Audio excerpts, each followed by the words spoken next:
თვითმმართველობის არჩევნებამდე სულ უფრო ცოტა დრო რჩება. ტრადიციულად პირველი არხი არჩევნებამდე საარჩევნო სუბიექტებს საშუალებას აძლევს საქართველოს მოსახლეობას საარჩევნო პროგრამა გააცნონ. დღეს 18 საათიანი მოამბის მეორე ბლოკში ჩვენი სტუმარი საარჩევნო სიის მე-14 ნომერი პარტია სახალხო ხელისუფლების საპატიო თავმჯდომარე, პოლიტიკურ მეცნიერებათა დოქტორი, სტრატეგიული დაგეგმარების ცენტრის ხელმძღვანელი ლევან მამალაძე იქნება, რომელიც ახლა პირდაპირ ეთერში გვერდდება. მოგესალმებით ბატონო ლევან. მოგესალმებით, მადლობა მოწვევისთვის, მივესალმებით ტელემაყურებლებს და მსმენელებს. ბატონო ლევან, უკეთრო აუხსნათ ჩვენს მაყურებელს, რა მიზანი გაქვთ თვითმმართველობის არჩევნებზე? მე პირდაპირ გეტყვით, მე როგორც პოლიტექნოლოგი და მეცნიერი და სპეციალისტი ამ დარგის, იმიტომ ჩავერთეთ, რომ შექმნათ სრულიად ახალი პოლიტიკური პროცესი. ჩვენ პოლიტიკური პროცესის შექმნისათვის ჩავერთეთ ახლა, იმიტომ რომ ეს პროცესი არავინ არ შექმნა, ანუ არ შექმნა ახალი პლატფორმა, რომელიც მისცემს საზოგადოებას იმ ადამიანებს, რომელთაც უნდა ცვლილებების სისტემის ცვლილება, სახელმწიფო სისტემის ცვლილების გატარება, რომ მათ მიეცეთ საშუალება, რომ არჩევნებში ჩაერთონ და თავიანთი პოზიცია დააფიქსირონ. რა თქმა უნდა, ეს უფრო გლობალური საკითხია, მაგრამ ადგილობრივ არჩევნებს თავისი სპეციფიკა გააჩნიათ. ეხლა რას უკავშირდება, თქვათ, ეს საკითხი? ალბათ კარგად გახსოვთ, ეხლა ყველამ ერთად გავიარეთ ჩვენი ისტორია, ჩვენი ქვეყნის და უამრავი პრობლემები და დამოუკიდებლობის გამოცხადების დღიდან არჩევნები არა ცვლილებებისთვის არის, არამედ ერთი ხელისუფლების მეორეს პრეტენდენტის განადგურების ზღვარზე გამავალი პროცესი. ანუ კარგად გვახსოვს, როცა ეროვნული ხელისუფლება გამსახურდიას ხელმძღვანელობით ჩამოაგდეს, ანუ გაანადგურეს წინამორბედი, შემდგომ შევარდნაძის ხელისუფლება გაანადგურა მოსულმა, შემდგომ შეცვალა ბიძინა ივანიშვილმა ძალადობრივი რეჟიმი სააკაშვილისა და ეხლაც იგივე რეჟიმში ვართ, ანუ ის გარკვეული გარედან მართული ძალები, რომელსაც ოპოზიცია ქვია, მათ უნდათ რომ ისევ განადგურების ზღვარით შეცვალონ არსებული. რამეს კი არ თავაზობენ საზოგადოებას. ეუბნებიან, რომ ჩვენ მოვალთ და უკეთესად იცხოვრებთ. ანუ ყვარყვარეს სინდრომში აცხოვრებენ ჩვენ საზოგადოებას. ეუბნებიან, რომ ჩვენ მოვალთ და განათდება და არაფერს არ თავაზობენ სიახლეს. ჩვენ აბსოლუტურად მთლიანად გვინდა შევცვალოთ ეს მიმართულება. არჩევნები უნდა იყოს ადამიანის კეთილდღეობისთვის მიმართული და ცვლილებებისკენ მიმართული, რომელიც მას გაუმჯობესებს მის ყოფიერ მდგომარეობას. სწორედ ადგილობრივი არჩევნები ამისთვის არის განსაზღვრული. ეხლა როცა ვამბობთ, ხშირად აი კრიტიკა არის, ხომ? ამბობენ, რომ აი ოცნების ხელისუფლება ბიძინა ივანიშვილმა თქვა, რომ მოვიყვანთ ჩვენ პრეცედენტს შევქმნით, როცა სახალხო ხელისუფლება უნდა მოვიდეს ის ხალხი, მერები, საკრებულოს წევრები, რომლებიც უკეთესად არ იცხოვრებენ, ვიდრე საშუალო ჩვენი მოქალაქე, ეს იმიტომ კი ვერ შესრულდა, რომ მათ სურვილი არ ქონდათ. იმიტომ ვერ შესრულდა, რომ სწორედ არჩევნები და ხელისუფლებაში მონაწილეობას კი დაპირისპირების, ქიშპის, დამარცხება, გამარჯვებისა და განადგურების ზღვარზე გადის. ჩვენ უნდა ეს აბსოლუტურად შევცვალოთ. ჩვენი მთავარი ამოცანა არის საზოგადოებამ დაინახოს, რომ არჩევნები მათთვის არის და არა როგორც ეხლა ხშირად ხედავთ ხოლმე, რომ ეუბნებიან საზოგადოებას, ეს აირჩიეთ, ანუ დანიშნული არჩევნები გვაქვს ჩვენ.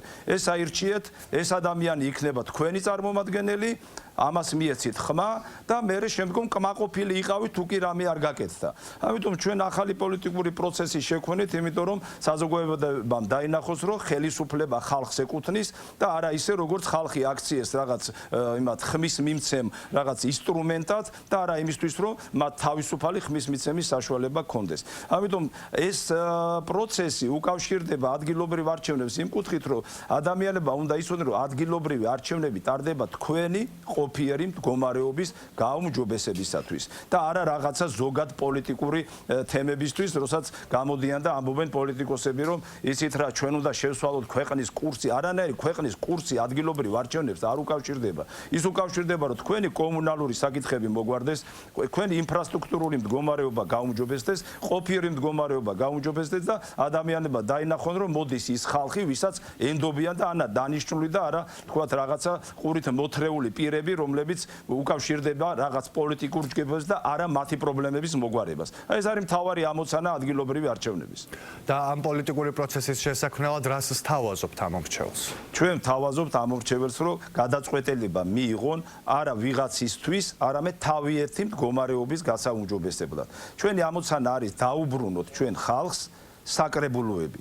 აი ხა საკრებულო რა დატვირთვა აქ. უნდა იყვნენ თქვენი წარმომადგენლები, აი თითეული ქალაქის, უბნის, რაიონის, სხვადასხვა სოფლის წარმომადგენლები უნდა იყვნენ საკრებულოში, რომელიც მათი პრობლემებით იქნებიან დაკავებულები. აი ხა უყურეთ რა მივიღეთ ჩვენ შედეგად, სამწუხარო შედეგი მივიღეთ.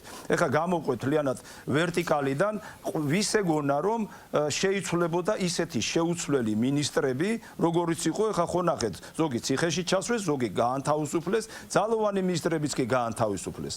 შემდგომ ეს პროცესი უკვე ვრცელდება ადგილებზე. როცა ინფრასტრუქტურის სამინისტროს ეხება უკვე პრემიერი და ბიძინა ივანიშვილი პირდაპირ ხაზია, რომ არავის არ ეპატიება სახელმწიფოს ღალატი, არავის არ ეპატიება ბიუჯეტის თანხების მითვისება და სადმე შესვლა ხელისუფლების რომელიმე რგოლში შესვლა არ ნიშნავს, რომ შენ დაცული ხარ, შენი პასუხისგებლობის არიდებით, ეს აღარ მოხდება და ეს ტენდენცია, რაც პრემიერმა განახორციელა ირაკლი ყობახიძემ, ესე იგი, მინდა ვთქვა, რომ აბსოლუტურად ხარდასაჭერია და ეს პროცესი გადავა ადგილებზე. არავის არ უნდა ეგონოს. ხშირად მსმენია, რომ ვინც სააკაშვილის დროს იყო ზონდერები, დღესაც იმ კაბინეტებში ზიან და ისევ ზონდერულ, ანუ ესე ძალადობრივ სამუშაოებს ეწევიან. ნუ ეგონებათ ამ პირებს, რომ იქამდე არ მივა საკითხი. ჩვენ როცა ვაწყდებით ესეთ პრობლემას, უამრავი თანხა იხარჯება. ადგილებზეც, ქალაქებში, რაიონებში, ქალაქები ბეტონიზირებულია უკვე თბილისი აიღეთ, ბათუმი, ქუთაისი, სხვა ქალაქები, აი ბეტონიზაციის იმაში არიან მოქცეული და საზოგადოებას და ხალხს სუნთქვის საშუალებაც არ აქვს. რაიონებში უამრავი სამუშაოები ტარდება, იგივე ინფრასტრუქტურული, კომუნალური, მაგრამ უყურეთ თანხას ხარჯავს სახელმწიფო, თანხას ხარჯავს ადგილობრივი ბიუჯეტი, მაგრამ სამუშაოების ტარდება, მაგრამ შედეგს რა ვღებულობ? აი ესე როცა წყალი აქვს მისაყვანი ხალხს და ამხელა სამუშაოს ჩაატარებენ და ადამიანთან წყალი არ მიდის, ესე იგი რაზე დგას საკითხი? და ერთ საკითხსაც დავაყენებ. ხშირად გარიგებაც კი ჩანს ხელისუფლებისა და აი ესე თქვათ გარედან მართულ ოპოზიციურ ჯგუფებს შორის ადგილებზე ძირითადად. ერთი არ მახსოვს მაგალითი, რომ ვინმეს დაეყენებინის, რომ თუ კი მაგალითად ხულუელმა წყალი ვერ მიიღო და გარდაბნელმა კანალიზაცია ვერ გამოასწორა, ფული დაიხარჯა, ტენდერები ჩატარდა და ესე იგი ვითომ სამუშაოები ჩატარდა, შედეგი ხალხს არ დაუდგა. ვინმემ დააყენა, რომ მონიტორინგი ჩატარებულიყო, ან აუდიტი ჩატარებულიყო, არავინ. ანუ ჩვენ გარიგებასთან აქვს საქმე. ამიტომ ჩვენ ამ თვალსაზრისით თავარ ამოცანად უნდა ვაქციოთ ხალხის პრობლემების მოგვარება და არა ვიღაცის პოლიტიკური მიზნები. ადგილობრივი არჩევნები თქვენთვის ტარდება და არა პოლიტიკური რაღაცა ამოცანების განსახორციელებად. აი ეს ამ პროცესს ვქმნით ჩვენ, რომ საკრებულო უნდა ეკუთვნოდეს საზოგადოებას, საკრებულო უნდა ეკუთვნოდეს ხალხს და საკრებულოში როცა შევა თქვენი წარმომადგენელი, ის უნდა იყოს თქვენი ამოცანების გადაწყვეტისთვის და იმ კონტროლის განხორციელებისთვის, რომ რასაც სახელმწიფო გაიღებს, თქვენი კეთილდღეობას უნდა მოხმარდეს. ეს არის მთავარი ამოცანა. ბატონ ლევან, მოახლოებულ არჩევნებზე როგორია თქვენი მოლოდინი და რა შეიძლება ჩაითვალოს წარმატებად? ხა გეტყვით, წარმატებად უნდა ჩაითვალოს, ჯერ ერთი ჩვენ ცოტა გვიან ჩავერთეთ, იმიტომ რომ სულად ახალი პროცესი შევქმნით და ჩვენ ვაძლევთ საშუალებას, რომ ადამიანებმა თავისი პოზიცია დააფიქსირონ. მიახლოებით 13 მუნიციპალიტეტში არის სიები დაფიქსირებული და მაჟორიტარები თბილისის ჩათვლით. ბევრი რაღაცა ვერ მოვასწარით, მაგრამ მთავარი იყო ამ პროცესის დაწყება. მე მიმაჩნია, რომ შედეგი ყველა ვარიანტში უკვე შედეგია. ჩვენ ვქვნით ალტერნატივას, ჩვენ ვქვნით თანამშრომლობის პროცესს, რომ ხელისუფლებასაც მივცეთ იმის საშუალება, რომ ვიღაცასთან გარიგებით კი არ იმუშაოს, არამედ დავაწესოთ კონტროლი ჩვენი წარმომადგენლების მეშვეობით, ხალხის კონტროლი დაწესდეს და შესრულდეს ის სამუშაო, რაც სჭირდება ქალაქს, რაიონს, სოფელს და დაბას. ჩვენ ველით დადებით შედეგებს, ყველა შემთხვევაში შედეგი იქნება დადებითი, იმიტომ რომ ჩვენ ახალ პროცესს ვქვნით და შემდგომ კიდე სხვა სურპრიზებსაც შევთავაზებთ საზოგადოებას. 13 მუნიციპალიტეტი ახსენეთ და რომელ მუნიციპალიტეტებზე გააკეთა თქვენმა პარტიამ აქცენტი?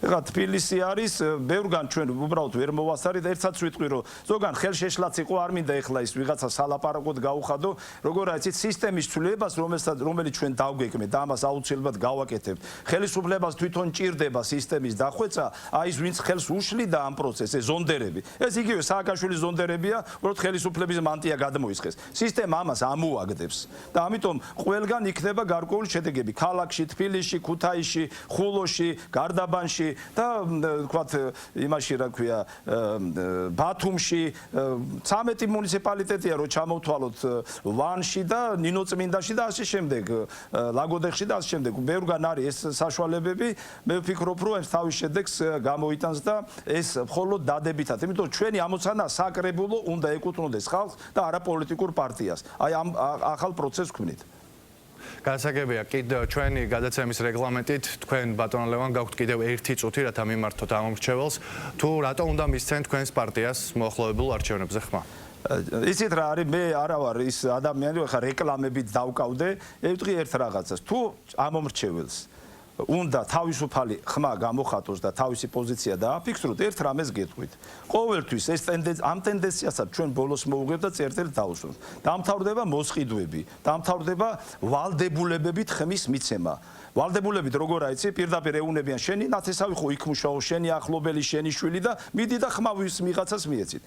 მე პირდაპირ მოგმართავთ. ჩასხედით მიკროავტობუსებში, რომელსაც გთავაზობენ, თუ რამეს გთავაზობენ, ისიც აიღეთ, მაგრამ როცა მიხვალთ ურნასთან, როცა მიხვალთ საარჩევნო იმაში ყუთთან, იქ როცა უნდა შემოხაზოთ, თქვენ ვერავინ ვერ გაიძულებთ ვიღაცის ვალდებულებით შემო. იქ ახარ თავისუფალი. ამიტომ ხმა მიეცით ვისთვისაც გინდათ, ჩვენ გვინდა რომ ხმა მისცეთ ცვლილებებს, ხმა მისცეთ იმას, რომ თქვენ ყავდეთ თქვენი წარმომადგენელი საკრებულოში, ეს არის სახალხო ხელისუფლება, პოლიტიკური გაერთიანება ნომერი 14 და თქვენ გადაწყვიტეთ გინდათ ცვლილებები მაშინ მხარი უნდა დაუჭიროთ ნომერ 14 სახალხო ხელისუფლებას აი ეს არის ჩვენი რო იტყვიან სიმბოლო მადლობა ჩვენი სტუმარი იყო სახალხო ხელისუფლების საპატიო თავმჯდომარე ლევან მამალაძე